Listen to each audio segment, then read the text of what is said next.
Welcome to Toffee TV. It is the Everton News Daily. Richarlison has been receiving praise from Brazil manager Tite after coming on and scoring the winner for Brazil against Cameroon last night at MK Dons Stadium. Richarlison replaced Neymar after 8 minutes and scored with a fine header. So keeping up his pedigree of scoring goals for both club and country this season, despite ruining the transfer window, apparently, back in the summer. The Brazilian forward has got everything, said Tite. He's impressed me in training. He can play as a second striker or on the wing, and he's improved. I've been impressed with him ever since he came into the national side. So good news for the Blues forward ahead of Saturday's game against Cardiff City, and let's hope he continues his rich goal-scoring form. Dominic Calvert-Lewin was also an international scorer last night. More importantly, stopping Solanke getting a hat-trick. Calvert-Lewin scored a brace, including a penalty when Solanke was on a hat-trick. Calvert-Lewin put the ball down, said, "Nah, you're all right, lad," and smashed it top bin to give England a 5-1 victory in Denmark. So well done to Dom there on both counts, scoring the goals and denying Solanke a trick. Everton again today have been linked with Gabriel Barbosa, nicknamed Gabby Goal. He is on loan from Inter Milan at Santos and has been doing very well. And apparently Santos want to keep him. Inter are keen to sell him. And it looks like a race between Everton and Santos, according to news outlets in both Brazil and Italy. So Marcel Brand's keen on him, apparently, the 22-year-old Brazilian striker. Was in fantastic form before he joined Inter. Hasn't quite done it in Italy. Gone back to Brazil, scored a lot of goals there for Santos. So it'll be interesting to see whether Everton do actually follow that up or it is just paper talk. Everton have also been linked with a move for Barcelona midfielder Rafinha. Today, just continuing our relationship with Barcelona, going and taking all their players. Again, that I'm not sure there's any truth in that one, but he is a good player, although he has had a knee injury and been out for a while. Martin O'Neill and Roy Keane have left the Republic of Ireland. Yeah, that should bring a smile to a lot of Evertonians' faces for the nonsense that those two have come out with where Everton are concerned.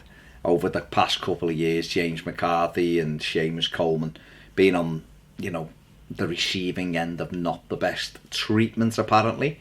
Yeah, so they're gone. Big Sam, one of the favourites for the job. So sorry Irish fans, but especially Irish Evertonians, it's been a nightmare.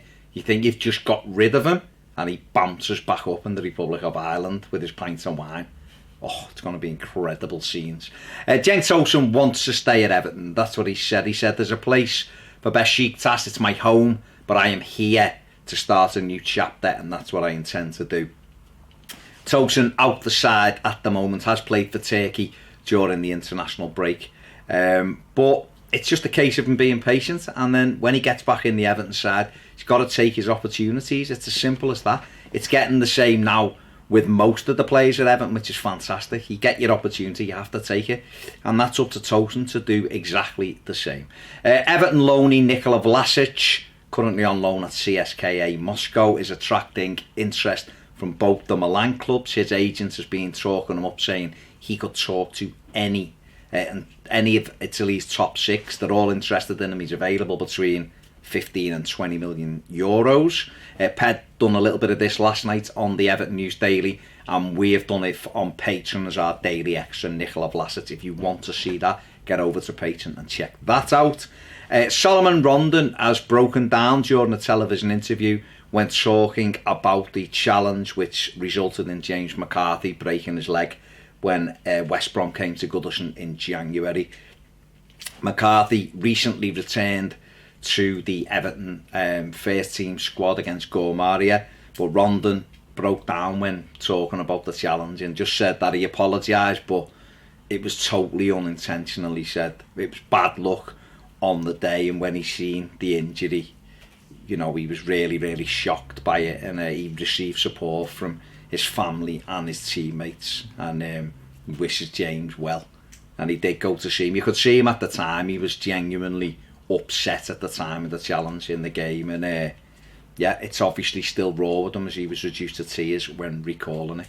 And finally, former Everton defender John Heitinger has said that some of the pre-match routines by David Moyes were amateurish. He claims that he turned up for a home game at 2:30 for a 3 o'clock kick-off. I'm not having that. No one, David Moyes used to have them there an hour and a half or 2 hours before. But he did say Phil Neville was a perfect captain. Andy van der Meijden might disagree with that. But Heitinger said Neville looked after him in the first few months when he joined the club. And he did say, Heitinger, he left Everton too early and it was his best time as a professional. He said the fans were fantastic. He said he loved Goodison Park, even though it was a bit grim for the away team because the dressing room was so small. He said, and in the tunnel, we'd be purely intimidating the opposition. And he said that's why a lot of the top sides lost at Goodison Park because of that. He said he loves Everton, he loves the Evertonians. So yeah, there you go. He said he did like David Moyes as well though, but he thought he was a bit amateur at times. Who knows? Who knows? That's Johnny H's opinion. That's it. Make sure you subscribe if you haven't. And if you want more videos, including that daily exit, get over and subscribe to Patreon. Thanks very much for watching. See you soon on Toffee TV.